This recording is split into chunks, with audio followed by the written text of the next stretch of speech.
Evangelho de Marcos, capítulo 2, versículo 1. Vocês acharam? Amém? Vamos orar então. Senhor Jesus, nós te agradecemos por esta palavra, te agradecemos pela tua voz falando conosco. Pedimos em nome de Jesus que o Senhor venha ministrar a tua graça, falar aos nossos corações.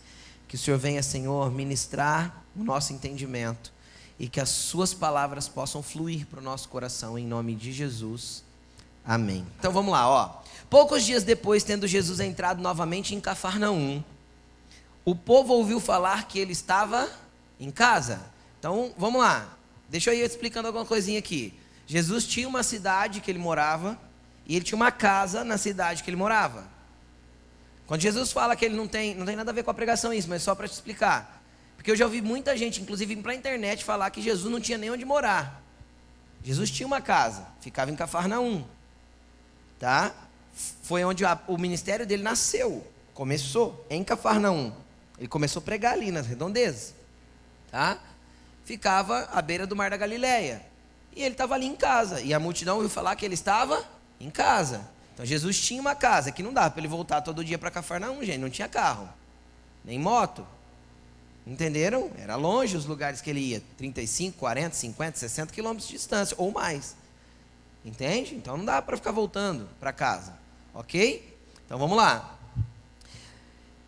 Então muita gente se reuniu ali, de forma que não havia lugar nem junto à porta. E eles lhe pregavam a palavra. Jesus estava ali na casa dele ensinando as pessoas. Vieram alguns homens trazendo um paralítico, carregado por 4 deles.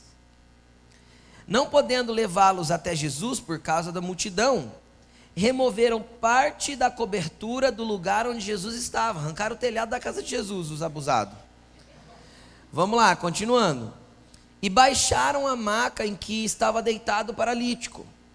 Vendo a fé que eles tinham, Jesus disse ao paralítico: filho, seus pecados são perdoados. Estavam sentados ali alguns mestres da lei, raciocinando em seu íntimo: por que esse homem fala assim? Está blasfemando. Quem pode perdoar pecado a não ser somente Deus?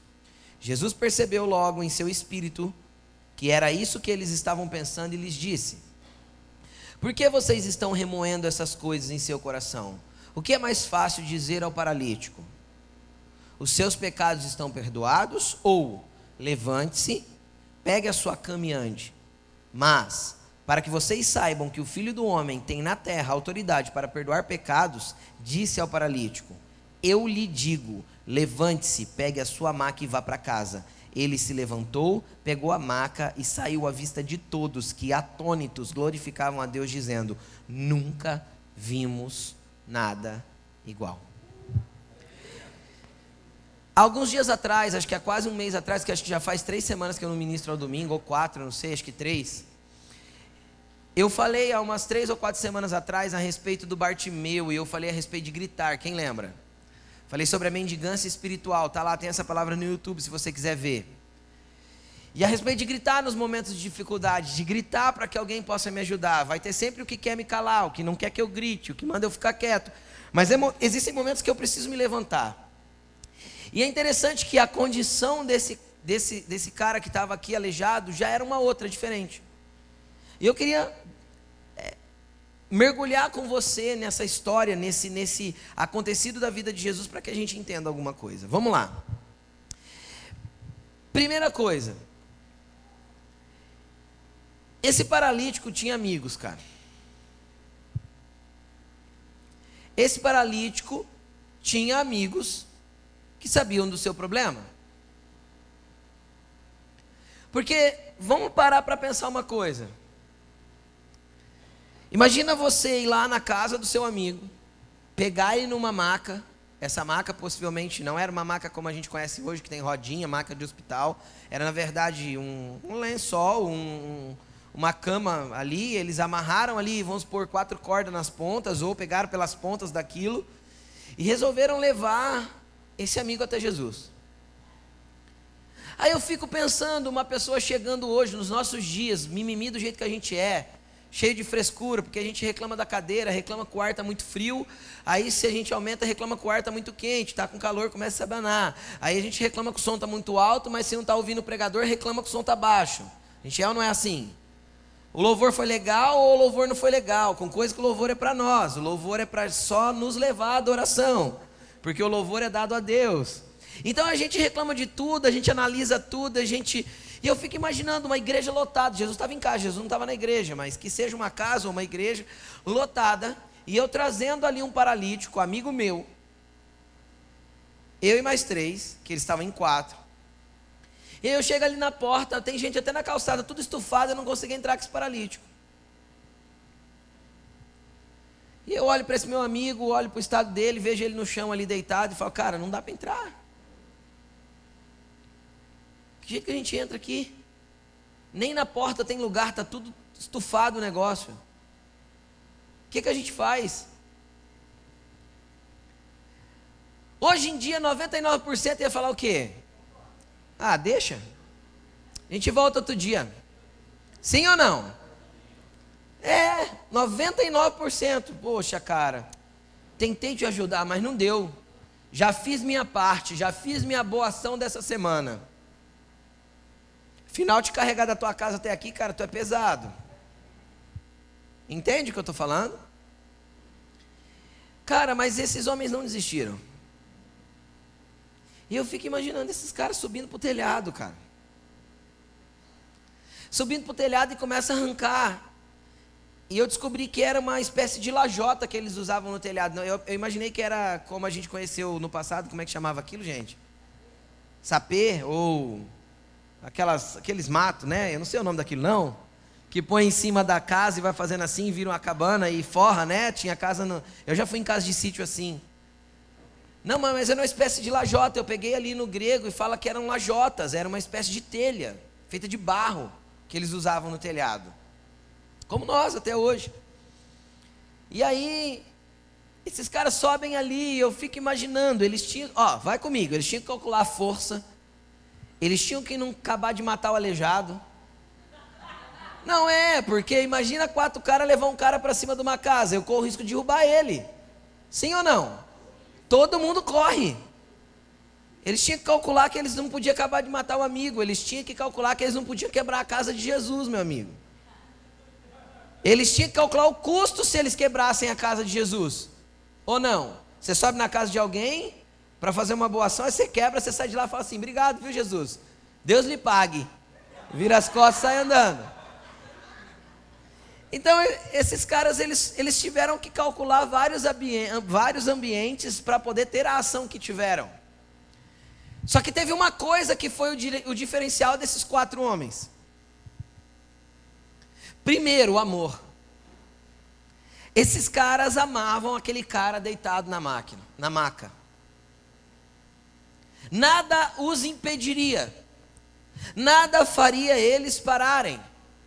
Até que eles alcançassem pro outro o que o outro precisava. Isso é discernimento de corpo. Quando foi a última vez que, seja sincero, assim como estou sendo sincero comigo mesmo, quando foi a última vez que você abriu mão de você para poder servir o próximo? Quando foi a última vez que você abriu mão de você para servir o próximo sem retribuição e ainda correndo os riscos? Por tua conta. Consegue entender o que eu estou falando? Quando foi a última vez que você foi um passo além, foi a segunda milha, foi o lado esquerdo da face? Quando foi a última vez que você foi um pouco mais do que devia por alguém? E eu não estou falando da esposa, dos filhos, que por eles a gente faz. Sim ou não? Sim. Por eles a gente resolveu dar a vida, compartilhar a vida. Só que aqui nós estamos falando de amigos. Então a primeira lição que nós temos que aprender com esses 4 homens, desconhecidos, sem nome: o amor gera milagres. O amor gera, no ambiente espiritual, Milagres. E quantas vezes nós temos dificuldade de amar do jeito que deveríamos amar?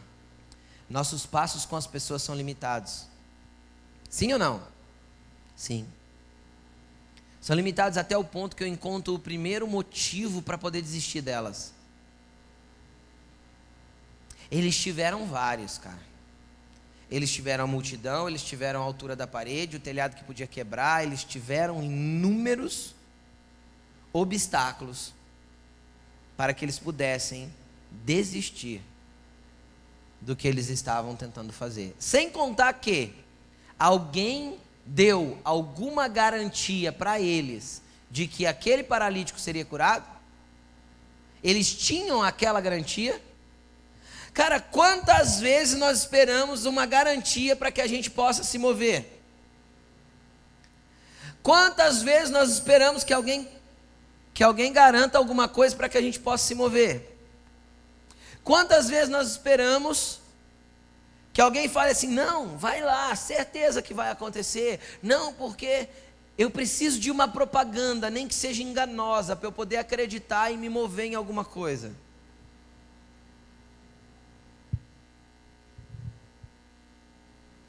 Cara, isso é tão realidade na nossa vida, principalmente na cultura brasileira, que os brasileiros acostumaram com políticos mentirosos e eles preferem ouvir mentiras e acreditar nas mentiras que não vão receber do que ouvir verdades que não são do agrado deles. Eu estou mentindo com relação ao que eu estou falando? Os políticos que nos governaram desde a década de 90, cara, eles mentiram para nós sem parar, continuam mentindo. Só que o povo prefere acreditar numa mentira e ter garantia de algo que não vai acontecer. Quem está entendendo o que eu estou falando?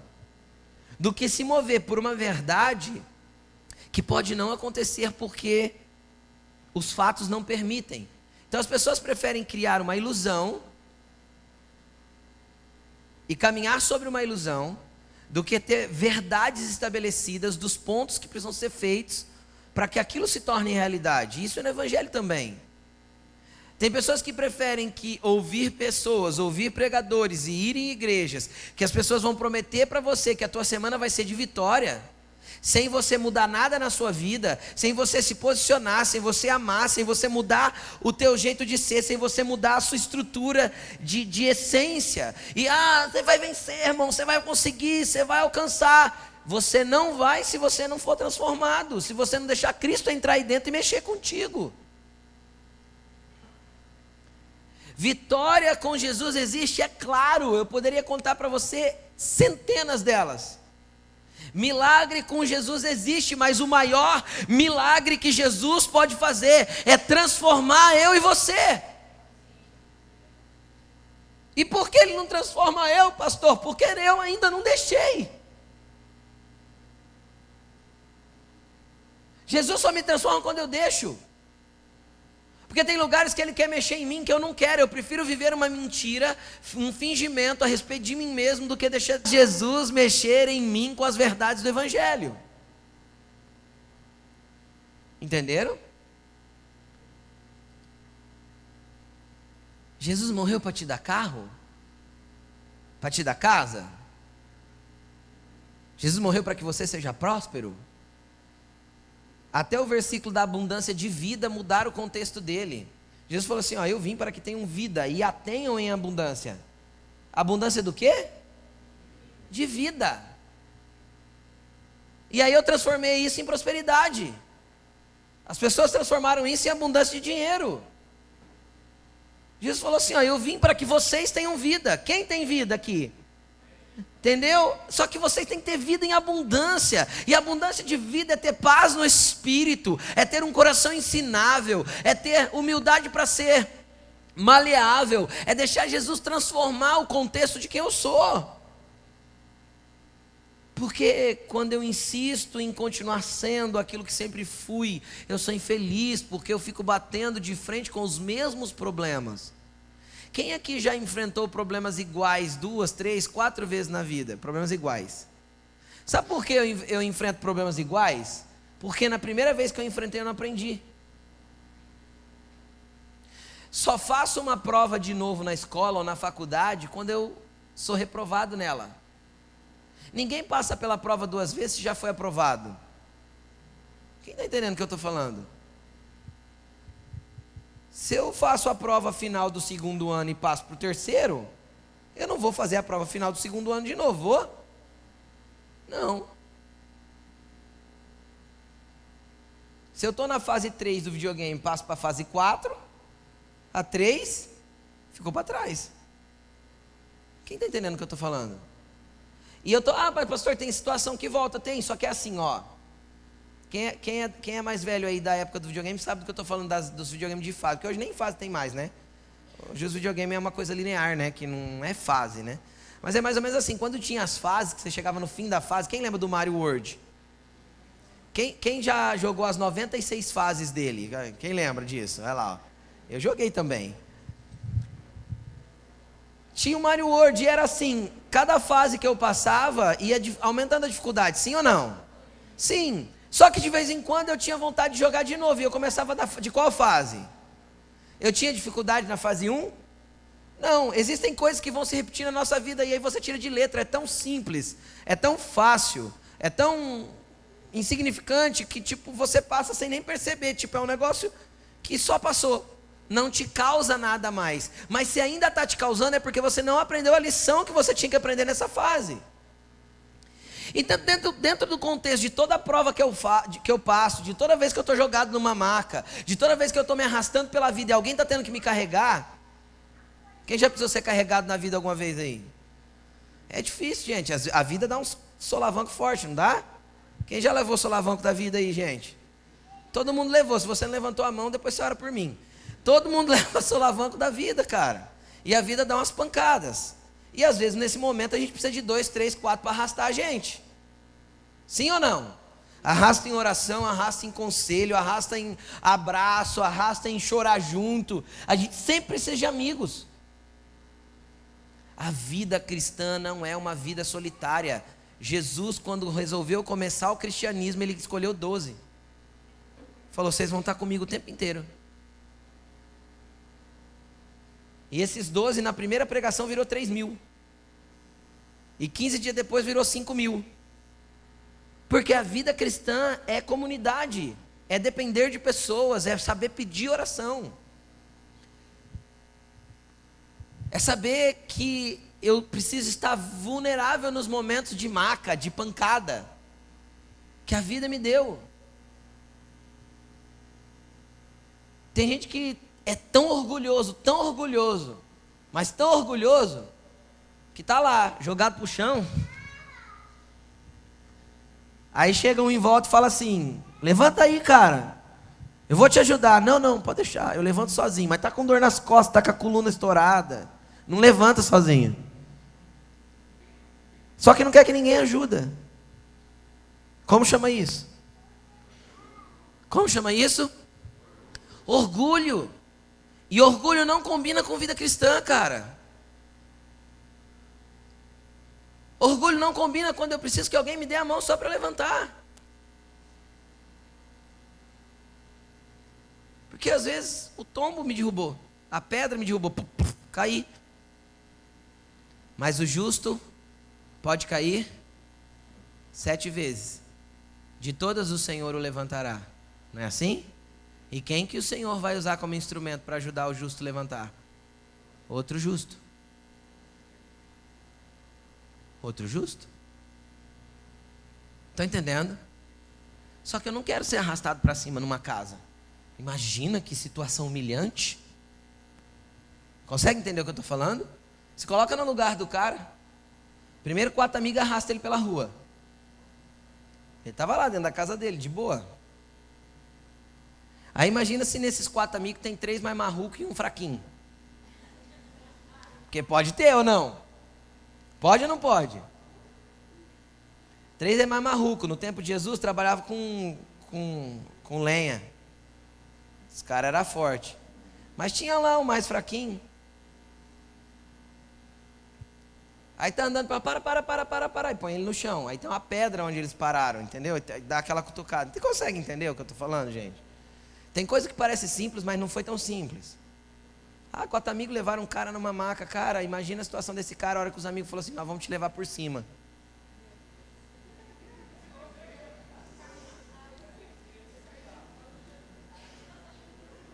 Aquele cara acho que pensou, meu Deus. Consegue entender o que eu estou falando? A gente é orgulhoso. Não, me deixa aqui, me deixa quietinho, não mexe comigo, não quero falar com ninguém. Quando eu quiser eu vou. É isso aí, quando eu quiser eu vou. Obrigado pelo convite. Cuide da sua vida, imbecil, ele pensa por trás. Entendeu? Nós somos orgulhosos na essência. E ao mesmo tempo mimimi na essência. Mimimi no sentido de não querer dar um passinho a mais para ajudar o próximo. Só que muitas vezes o próximo também não quer ser ajudado. Então você entende que isso não é uma matemática perfeita? Até onde eu posso ir na vida do irmão? Olha para a pessoa que está do teu lado e fala assim, pergunta para ela, não precisa responder, mas só pergunta, fala, até onde eu posso ir na tua vida? Agora responda para ela assim, você que falou, fala para ela de novo, eu só vou até onde você permitir. A matemática é essa, meu irmão. Preste atenção. A matemática, olha aqui para mim. A matemática é essa. Até onde nós vamos carregando a maca do próximo? Até onde o próximo permitir que eu carregue a maca dele. Estão entendendo? Aí tem uma terceira situação que também não é uma matemática exata. Tem gente que já anda e está deitado na maca porque quer ser arrastado. Sim ou não? Quem já viu alguém que você estava carregando e na hora que você descobriu ele andava? Ah, você anda. E está deixando eu te arrastar. Ó. Tem também, infelizmente tem. Eu lembro de uma vez, eu falei isso, a gente conversando com um líder de Gari na última terça-feira. Eu lembro de uma vez que eu estava evangelizando uma família, isso há uns 15 ou 18 anos atrás. E aí a gente combinou de toda semana passar e levar aquela família na igreja no domingo à noite. E eles tinham dificuldades financeiras, a gente viu com a igreja para dar cesta, né? Eu era só o irmão Rodrigo, como vocês aí, sentado aí. Mas estava ali, fazendo meu papel como cristão, evangelizando, falando de Jesus e tal. E eu passava na casa dessas pessoas, trazia, era uma família. E para a igreja levava de volta, era próximo da minha casa, não era nada que dava um grande contorno. Só que aí a hora que eu fui umas 4 semanas mais ou menos, eu e a Alaine percebemos que sabia andar. Mas estava gostoso deitado na maca. Entende o que eu estou falando? E era próximo da igreja, o lugar que eles moravam, para a igreja que a gente ia. Coisa assim, no máximo 1 quilômetro. Dá para ir a pé ou não dá? No máximo 1 quilômetro. Aí chegou um domingo que eu falei, Laine, vamos, né? Não falei assim para ela, obviamente, mas falei, vamos fazer um teste de andabilidade, né? Vamos ver se os irmãos têm perna, né? Aí eu cheguei na Laine e falei, Laine, eu acho que eu vou ligar para os irmãos lá e vou falar, olha, eu não vou poder buscar vocês esse domingo. E eu falei, para ver qual seria a reação deles. Não foram? Só que aí no meio da semana me ligaram falando que precisava da cesta básica. Eu falei para ele, queridão, no próximo culto, o irmão vai lá, que no final do culto, a gente põe a cesta básica no meu carro, eu te levo embora e você leva a cesta básica. Você apareceu para buscar, irmão? Nem ele até hoje. Então assim, a gente não são matemáticas exatas, mas nós temos que começar a olhar assim para as pessoas. Primeiro, se a pessoa sabe andar e só está deitada ali porque é fingimento, se realmente ela está doente deitada ali, e se não sou eu que estou deitado e não estou querendo que ninguém me toque porque sou orgulhoso demais para que alguém me carregue. São coisas que nós temos que ir aprendendo. As pessoas precisam de nós, nós precisamos das pessoas. E as pessoas folgam em nós e nós temos que ensiná-las a andar. Porque tem gente que não está paralítico porque é paralítico, está paralítico porque ninguém ensinou eles a andar ainda. Entenderam? Então tem gente que a gente leva até Jesus e tem gente que a gente pega nas mãozinhas e coloca de pé. Dá um tapinha nas costas e fala assim, é só caminhar, lindão. Um pezinho na frente do outro. A vida cristã é isso. Porque teve gente que Jesus curou. E teve gente que Jesus não curou. Ai, pastor, que absurdo. Ele entrou num lugar que chamava Tanque de Betesda.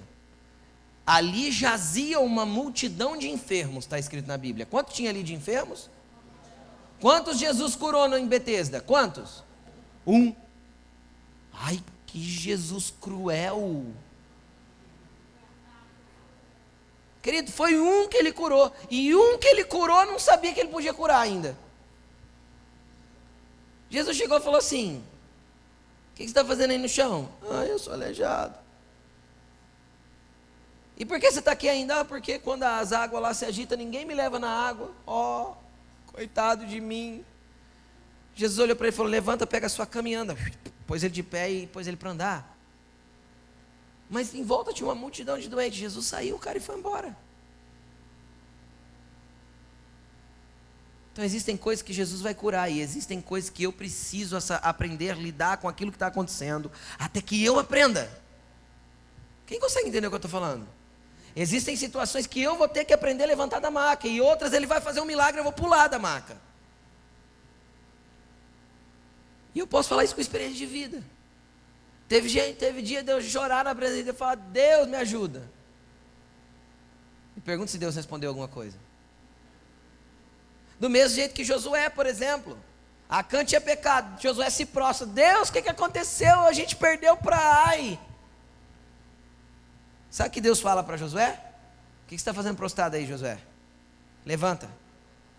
Tem coisa errada que você tem que consertar. Conserta que vai dar certo. Deus não mandou Josué orar, fazer jejum, nenhuma atividade espiritual. Quem consegue entender o que eu estou falando? Não estava nada disso envolvido, estava envolvido posicionamento. Não é diferente do que estava acontecendo aqui. E pode ser não ser diferente do que está acontecendo na tua vida. Chega os 4 na frente de Jesus, fizeram todo o balacobaco. Eu fico imaginando, cara, eu pregando aqui, alguém abrindo o telhado na minha cabeça. Não, eu fico imaginando, acabou a pregação de Jesus, cara, estragaram o culto de Jesus. Jesus está ali ensinando, numa boa, de repente ele vai para cima e começa a abrir. A Bíblia diz que Jesus viu uma coisa de imediato, uma coisa ele viu. E vendo que havia fé neles. Você leu o texto comigo? Deixa eu achar o versículo. Versículo 5. Vendo a fé que eles tinham, Jesus disse ao paralítico. Mais uma coisa que nós temos que aprender. Existem coisas que a minha fé move, e existem coisas que só a nossa fé pode mover. Jesus não viu a fé no paralítico aqui, foi? Viu que quem tinha fé? Os 5 tinham fé. Vendo Jesus o tamanho da fé deles, então existem coisas que eu vou receber pela minha fé, e existem coisas que eu vou receber pela fé do outro. Como assim, pastor? Assim. Eu já fui orar por pessoas que a hora que por causa de enfermidades, que a hora que eu relei, eu entendi que a pessoa não tinha fé para ser curada. Eu falei assim: Senhor, ela não tem fé. Falei no meu espírito, quietinho lá dentro. O Senhor falou assim: pela tua fé, cura ela. E a pessoa foi curada, pela minha fé. Porque eu exercitei a minha fé, ela foi abençoada. Lázaro ressuscitou pela fé de quem? Entendeu? Se Lázaro estava morto, como é que ele tinha fé? Consegue entender o que eu estou falando? E quem já viu o outro julgar o outro aí por causa de assim, você não foi curado porque você não tem fé. Ora aí então. Está me acusando que eu não tenho? Usa a sua para me curar. Existem momentos que a minha fé basta para coisas que Deus tem para fazer na minha vida, mas existem momentos que nós vamos precisar de uma fé coletiva. Nós vamos precisar de pessoas, porque o que a Laine comentou aqui, existem medidas de fé. O apóstolo Paulo fala que cada um era para se movimentar conforme a medida da sua fé. Existem medidas de fé. A fé cresce, a fé é exercitada, a fé amplia. Tem um monte de aumentar a fé. Pastor, eu queria ter muita. Quem queria ter muita fé aqui? Levanta a mão. Deixa eu te explicar como você aumenta a sua fé, como os seus músculos da fé são exercitados. A Bíblia dá algumas dicas. Primeiro, a fé vem senão por ouvir e ouvir a palavra de Cristo. Então, como eu posso aumentar a minha fé? Primeiro, ouvindo muito a palavra de Cristo, através de pregações, do YouTube, da música, da Bíblia, de livros e muita coisa. É a palavra de Cristo que pode nutrir o teu interior e aumentar a sua fé. Então, todas as vezes que você se enche da palavra de Cristo, a sua fé está sendo exercitada, aumentada. É um exercício, uma musculação de fé. Depois, Judas, eu não lembro o versículo, se é 22, se eu não me engano, ou 19, ele diz assim: edificai a vossa santíssima fé, orando constantemente no Espírito. Como eu posso aumentar a minha fé então? Além de ouvir e ouvir a palavra de Deus, orando constantemente no Espírito. Se eu estou o tempo todo em espírito de oração, falando com Deus, Judas 1, 20, é um capítulo só. Isso aumenta a minha fé. Terceiro ponto, a fé é um dom espiritual. Se é um dom espiritual, o Espírito Santo pode me presentear com uma porção extra de fé. 1 Coríntios capítulo 12 diz que existe o dom da fé. E se é um dom, eu posso pedir para o Espírito Santo. Porque 1 Coríntios 12, 31 diz: buscai com zelo os melhores dons. A fé é importante? É um dom bom? Então eu busco com zelo. Como que é o zelo para mim buscar esse dom? Exercito, ouvindo a palavra de Cristo. Exercito, orando constantemente no Espírito. E busco no Espírito Santo que Ele me presenteie com o dom da fé. Daí você vai ter uma fé poderosa. Uma fé incrível, uma fé enorme. E o que é fé, pastor? Fé é a certeza daquilo que você espera e a prova daquilo que você ainda não vê. Isso é fé. Isso é definição de fé. Então tem alguma coisa que você não está vendo ainda? Use a fé. A fé te prova que aquilo existe sem que aquilo exista. É o que o apóstolo Paulo disse: eu chamo a existência aquilo que não é como se já fosse. Isso é fé. Isso é fé. Abraão estava indo matar Isaac, por isso que ele é pai da fé. Estava indo matar o próprio filho porque Deus pediu. Só que ele não levou um cordeiro extra, um cordeiro, para que vai que o Deus livre o filho, pelo menos ele tem um cordeiro para oferecer. Quem está entendendo? Isso não é fé, isso é escape. Todas as vezes que você arruma um escape, você anula a fé. Entendeu? Fé é quando não te sobram opções, a não ser Deus. Entenderam? Todas as vezes que a gente arruma uma válvula de escape, a gente anula a fé.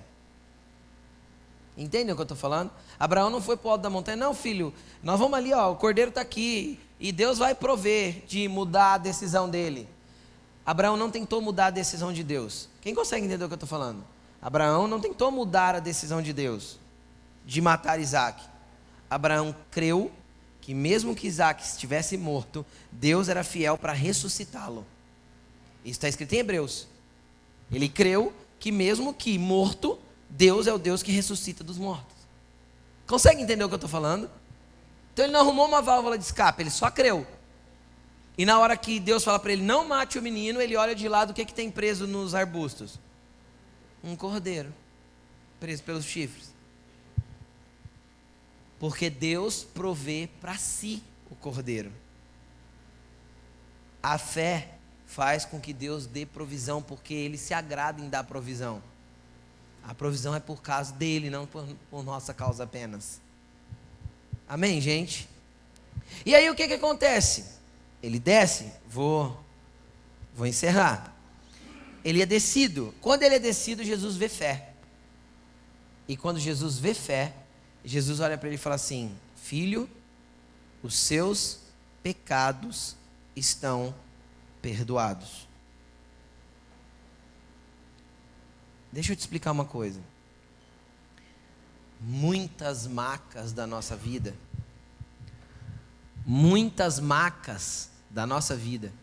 muitos momentos de estar ali jogado para o chão, aleijado, impedido de andar, tem a ver com o pecado.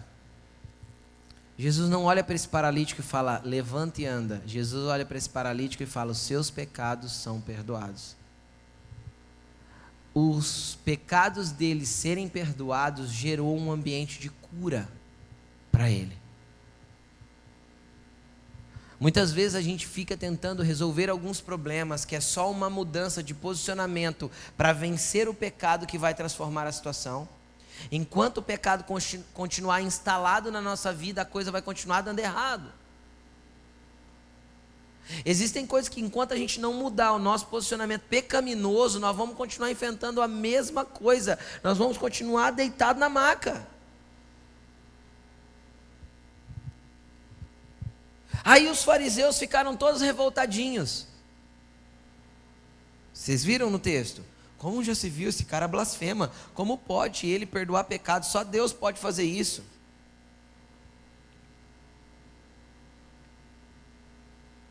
Jesus olha para eles e fala assim, o que é mais fácil dizer? Perdoados estão os vossos pecados? Ou levanta e anda? Mas que para que vocês entendam que eu tenho autoridade para perdoar pecado, levanta e anda, pega a sua cama e vai. O que Jesus estava falando? De todo jeito, para ele levantar da cama, os pecados dele vão ter que ser perdoados.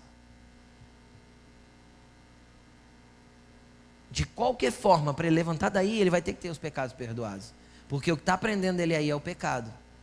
Não é algo físico, é algo espiritual. E a gente tem muitas coisas no físico que é espiritual. O difícil é a gente reconhecer. Muitas vezes a gente tem pessoas que vão para médico, gente. Vasculha tudo, não tem nada. Está tudo certo. E tem doenças também que são diagnosticáveis, que são doenças espirituais. É as famosas psicossomáticas, né? Estão envolvidas com a alma. Tem a ver com uma doença na alma. Se a alma está doente, é o espírito que não está bem. Não está conectado com o Senhor, não está sendo nutrido pelo Senhor, para que o Senhor venha trazer cura para dentro da alma, através da nossa conexão com o Espírito de Deus no nosso espírito.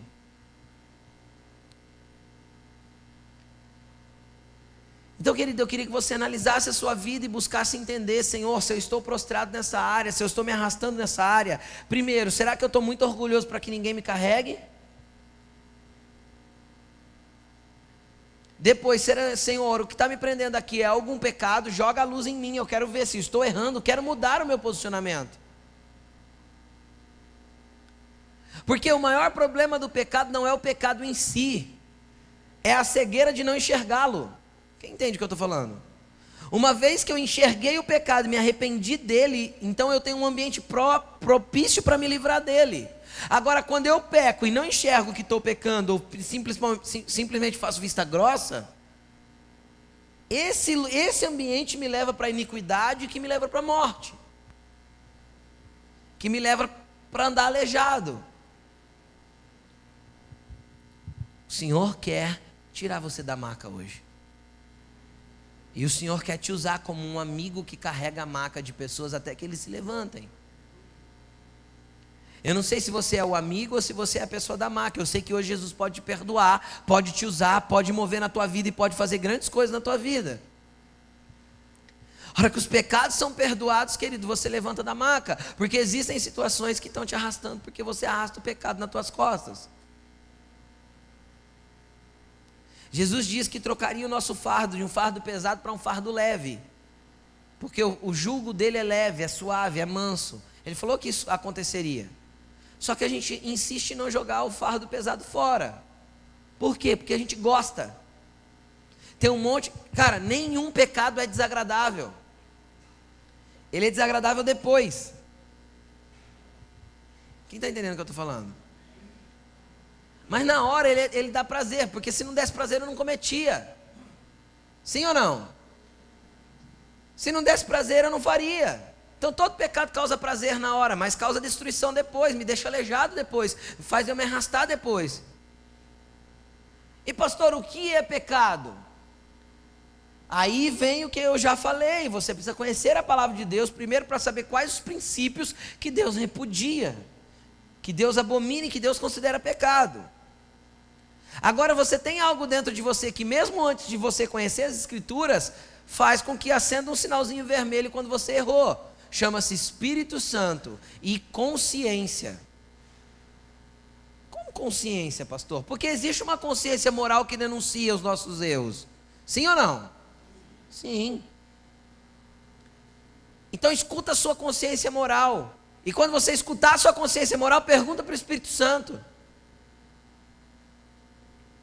E quando você estiver surdo da sua consciência moral, pergunte mesmo assim para o Espírito Santo, porque às vezes o pecado já te cegou, já te entorpeceu, já te deixou anestesiado, porque o pecado tem o poder de fazer isso. A primeira vez que a gente erra, a gente se assusta, a segunda já não dói tanto, da terceira para frente já está tudo bem, isso é assim mesmo, já me acostumei. Entende o que eu estou falando? Todos nós vivemos isso. Todos nós vivemos isso. Apesar de muitas vezes fingirmos que não estamos vivendo. E aí isso larga a gente lá, jogado numa maca. Aí alguém vem ajudar, é o que eu disse, aí a gente não quer. Por quê? Porque uma vez que jogado na maca, eu vou ter que ser transparente com quem está me carregando. Senão, a fé dele não vai poder me ajudar. Quem está entendendo o que eu estou falando? Se alguém chegar em você e perguntar assim, cara, o que está acontecendo que você está caído aí? Será que nós teríamos coragem de abrir? Alguém que pudesse realmente ajudar, né? Alguém que realmente iria me carregar, não sair fofocando de mim. Porque tem gente que vai lá perguntar por que eu estou jogado na maca só para sair contando para os outros. Por que eu estou caído na maca? Esse não é amigo, não. Porque uma das maiores características do amigo é a lealdade. Entende? Uma das maiores características dos cristãos deveria ser a lealdade. Então o leal não leva o problema do outro para frente. O leal pega na corda. Fala, vamos lá, cara, eu vou te arrastar até que você levante. Eu não vou te deixar sozinho. Eu não vou te deixar caído. Eu quero você comigo. Então eu gostaria de te convidar a se colocar de pé agora.